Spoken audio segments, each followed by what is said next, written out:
Now, the simple fact that I have to make this video is a telltale sign that we have completely lost touch with who we truly are. We have become so externally focused, so focused on stimuli and so focused on busyness, so focused on productivity that we have completely lost touch with how to be with ourselves. And that is the reason why I had to make this video. Not only was it one of the most requested subjects that I have received thus far, but it's something that me within myself, I had to learn how to do and relearn how to do. Something that should be so natural to us as human beings, something that should be such a part of who we are. Literally, I mean, we are human beings, not human doings, and yet we have lost touch with the beingness of our humanity. And so again, that's why I'm here, making sure that anybody who comes into this space at this moment in time knows exactly how to spend their me time. So what is me time and why does it matter? I don't want to get too deep into this, but I do believe that it's important just to set a groundwork.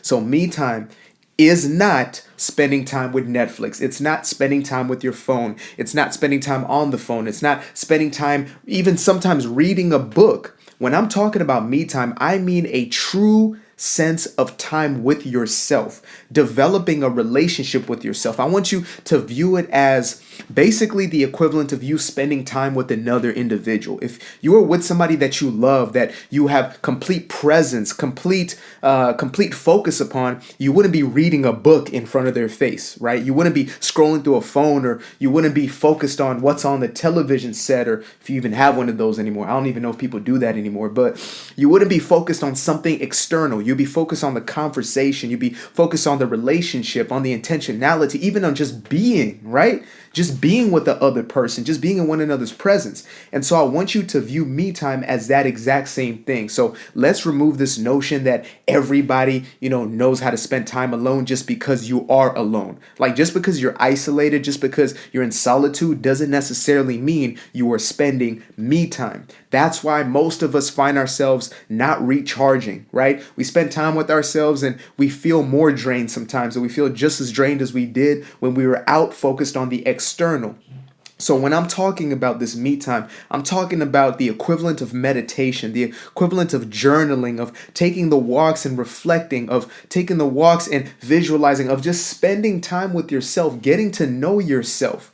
And for me, those three things have been fundamental for my me time, for me developing that relationship, getting to know who I am. As it says, in many scriptures, in many parts of the world, and many different religious beliefs, they speak of know thyself. You must come to a place where you are in an understanding of who you are. And the only way you can do that is by separating yourself from stimuli. So we are in a culture that requests and requires so much of us, right? So many of us make the excuse that I just don't have time to meditate. I just don't have time to journal and sit there and, spend time with myself. Well, I would actually challenge that, and I would use something that was said by Abraham Hicks. At least that was the first person I heard say it.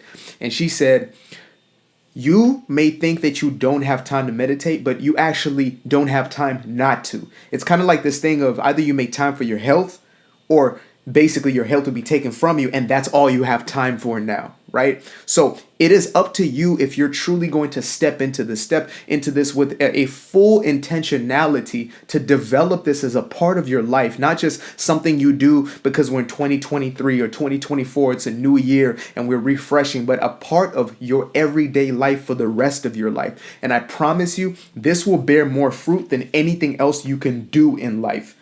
Seek first the kingdom that is within, and everything else will be added onto you. I am a living testament of this every single day. Since I truly started taking this as serious as anything else that I do, as serious as recording these videos, everything started to transform. Things changed for me. Now, what does it look like to spend time with yourself, to have that me time when you have the busiest schedule on the planet, right? I know people who, they got 2 kids, 3 kids, 5 kids. They got the spouse, they got the house to take care of, they got the job going on, they got a business and a side hustle and a side hustle for the side hustle. They got all these things going on, and they view their life as too jam-packed to actually spend that time with themselves. And what I say to them is, first and foremost, you are able to make time for everything else that you want. If you're able to make time for 5 minutes, 10 minutes, 15 minutes of scrolling through an app, if you're able to make time for consuming this video right now, you have enough time. And I would honestly rather have you spend that me time than even watch me. I promise you that. Like, I would rather have you doing that because that's going to pay more dividends. Like, if watching this is going to add 2x to your life, like your life is going to get 2x better. If you begin to implement this me time and you truly begin to take this serious, I promise you, your life will not just 2x, it'll 4x, and it'll 8x, and it'll 16x, and it will compound and compound and compound. It will edify every aspect of your life. Everything you seek, from the peace, the joy, the happiness, the vibrance, the fulfillment of life, is deeply and it is intertwined with this aspect of your life. That's why we always feel as if something is off. We always feel as if there's a disconnect. Even though we're doing things that we like, sometimes we feel that it's not even fulfilling anymore. We feel as if we're inundated. We are saturated with information. We're saturated with people's opinions and what people are doing and all these conversations in our head that are taking place simultaneously, because we are not coming back to ourselves. We are not emptying our tank and filling ourselves with life itself, with the infinite intelligence, with God, right? So how exactly would you, as an individual who is looking to implement this, even though you have the busiest life? And I want to use this as an example because there's people who have excuses, right? All of us have an excuse as to why we're not doing the thing we know we're supposed to be doing. But I want to take every excuse away and show you that you are not able to do this because you don't have time or you don't know how to. Like, those two things are actually always there. Right now, I'm giving you a how to. So if this is the first time you learn how to, then this is the first time, and now you don't have that excuse. However, this excuse of time, every single one of us has the exact same amount of time. Every single one of us has basically the choice to do anything we want with our time. Even if we think we're obligated to do certain things, you're not obligated to a daggone thing. Like, nothing is a true obligation. Everything you do, even if you feel like you should do it or you must do it, is still something you're choosing to do. That is the God honest truth. Even taking care of your kids, which I believe you should absolutely do and should be a priority on your list, and to pour your entire self into that and your relationships, etc. However, it's still an excuse to say, I don't have 10 to 15 minutes to give to myself. That's actually a sign that you don't value yourself. And that's a completely different subject matter. I have created content around self-worth, and that is more tied into that. But once you've come to a place where it's like, okay, I do value myself enough to actually spend time with myself, literally 15 minutes every single day actually would change your life. If you did it every single day and you made it a practice. And, most individuals think to themselves, well, 15 minutes a day, I don't know, that seems like quite a bit. Or, every single day, what if I just miss a couple days? It's perfectly fine. You can do or not do something, but think to yourself, brushing your teeth, right? Or taking a shower, one of these habits that most people do daily. You could tell yourself all you want, well, I can just skip a few days and there'll be no problem. Of course they wouldn't. But you're also going to have repercussions off of that. There's going to be consequences to not doing it.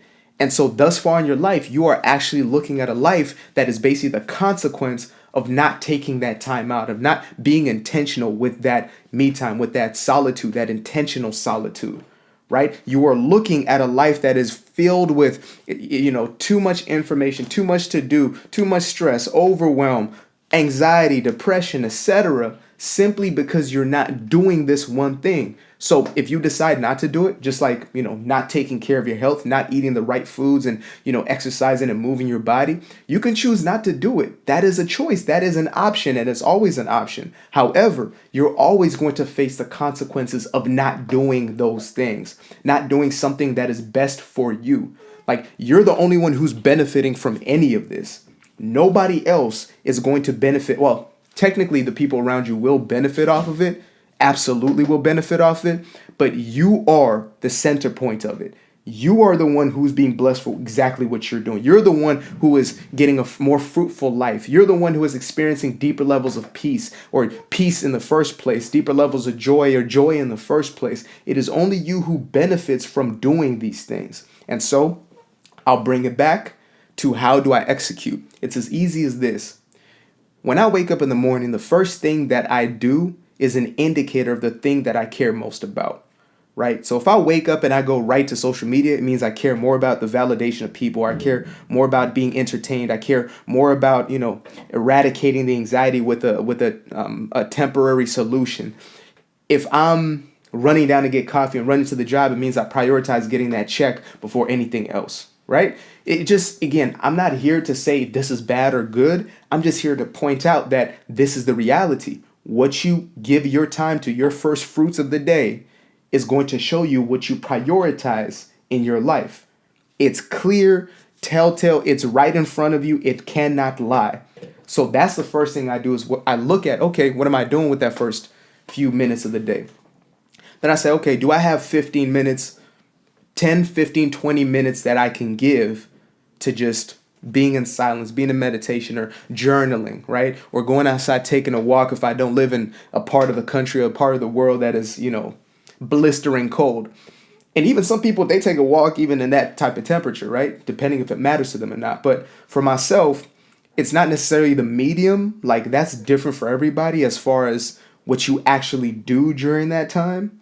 But the intention is what matters, and setting that intention. And so for me, I say, okay, I care more about living this fulfilled life. I care more about my connection to the divine. I care more about my connection to source than I do about pretty much anything else. Why? Because that also gives me and reaps me the greatest benefits out of my entire life. I've seen it, I live it, I know it. The reason I am the way that I am is not by accident. It's from literally that time. The reason I walk in my purpose and I'm not afraid to do the things that I do is because of that time, period. So if I know that it's a priority and I know it's something that is genuinely going to benefit me most, then of course I'll make time for it. Now, will I make the first part of my day for it? Me, I will, because I know how much it matters. And I would recommend the exact for you. However, some people may say, lunchtime or sometime during the day, but it has to be something that is intentional and that you always do. Just like there's something else in your life, like there's a show you watch and it's intentional. You watch it at 5 p.m. every single day, 7 p.m. every single day. Like that same intentionality you must have for spending this me time. It's not something you just do random and happenstance, especially when it's new to you. Like once you start seeing the benefits, you're going to want to do it more and more. You're going to want to engross yourself and throw yourself into it. Once you start feeling that peace, start feeling that silence within, start feeling that joy, that exuberance of life, you will want to do it more. But if you're just beginning, and this is day one, right? You've never done this before. 10, 15, 20 minutes, say in the beginning of the day or some other time of the day. Now, what am I doing during that time? Again, it's going to be dependent on the individual, but the purpose and the intention of it is to simply be with yourself. It's to observe yourself. It's to be self-aware of your thought processes, of your emotions. And at first it might be difficult. Like most people fear meditation, but they say they can't do it, or they say they're doing it wrong, but really it's them getting to see their thought processes for the first time, becoming self-aware of the thoughts they've been entertaining. Now, if you don't know that you're the one in control of your thoughts, you will be freaked out, you'll be terrified, and you never want to go to that place. But if you know that you're the one who's been perpetuating it, you are the only one who is in charge of your mind and where your mind goes, that all of these are just habitual thoughts, then you'll see that you're truly empowered in that process. So you'll see your thoughts and you can now start to change and shift those thoughts. You can start to become more intentional about, letting go of thoughts that no longer serve you, letting go of emotions that no longer serve you, of disassociating yourself from those things that you no longer want to be a part of your experience. And that is the core intention of this time. It is to remove the things that are in the way of what you truly are. Like, at our core, we are peace, we are love, we are joy, we are all of these things. But there's so much that's in the way most of the time, all the time, to be honest. It's the things that are in the way. You don't have to accumulate anything. You don't have to go find joy. It's already in you. You don't have to go find peace. It is within you. It's a state of being that is always there ready for you. But yet you pile all of these things, these stories, these belief systems, these continual, resentments and grudges and obsessions and all these different things that accumulate over time, and they pile up on top of your joy. They pile up on top of your peace. They pile up on top of your fulfillment. And once you start getting rid of those things, you will feel the immediate gratification, right? If you were doing it with a true intention to do so. Like, And when I say doing, I don't want to get it confused with like our obsession with just doing, right? Most of us are so obsessed with like, I have to achieve something. This time, you're not looking to achieve anything, you're looking to be. And for most people, that is such a foreign idea. Like, what is being? What does that even mean? Well, you will understand once you put yourself in that space. And most of us have felt it before. You felt the experience of being like in flow state or being in just an undescribable joy. Like these things, these states exist within you. They are part of who you are. They're your God given makeup, right? They're wound within your DNA and within your very core of your being. And yet the reason you feel that they're fleeting, that they're, momentary joys or momentary pleasures or momentary whatever, is because we become so obsessed with the external version. So we go looking for something outside of ourselves to give us that fulfillment. We go looking outside of ourselves to give us that sense of joy, that sense of peace, and it's only temporary. And usually it's only pleasure, which is like a watered down version. To be honest with you, if you've experienced something externally that has given you joy, it is a fraction of a fraction of a fraction of what you will experience when you tap in with yourself in this way that I'm speaking of. When you are in a meditation and you have just let go and the thoughts have subsided and you're just in a state of peace, you can't even describe it. Like even me right now speaking on it is doing it an injustice. I can't describe it. It is a peace beyond understanding, right? It is a joy beyond any of our understand. Like we can't put it on paper. We have to experience it. And I promise you, this will start to take over the entire theme of your life. Like your life will become immersed within this when you make it a priority, when you make it your intention. Your life will shift. Your thought process, the foundation of your thoughts will shift. And therefore your life will shift because as you thinketh in your heart or your mind, so you become. And so when you start to change those base thoughts, those base beliefs, those base ideologies, etc., your entire life will start to shift in that very direction. No longer will you find yourself inundated with, the multitude of thoughts that have no purpose but to destroy you, that have no purpose but to pull you back, that have no purpose but to keep you in the same negative cycles. Instead, you will start to see these things fall away naturally. That is the natural process. To give it unto God, as it says, right? To lay your burden down at the feet of the Lord. Like, that's what that means. It means you are surrendering these things, but you can only surrender what you are conscious of. And most of us have become so used to repressing and suppressing emotions and, things that are going on within our experience that we don't even know or recognize them. We don't even recognize that they're there. And it takes us making a conscious decision that I'm finally going to eradicate these things from my life completely. And the only way I can do so is taking that time. It's taking that time back. And again, once you do a little bit, you're going to want more and more and more and more and more. And you'll see the things in your life even start to manifest. Like for myself, when I stopped worrying about certain things, all of a sudden everything started working out. And that's exactly what you're going to experience. So, I don't want to make this any longer than it has to be, but everything that you need is within this right here. Now, execution is a whole different thing. And that's why I want to invite you into one-on-one coaching with myself where I can guide you and lead you through this process. I can truly help hold your hand through it, but I can't do it for you. I can show you exactly how to execute, but I can't do it for you. But all I know is if you truly take this serious, it's going to change everything about everything.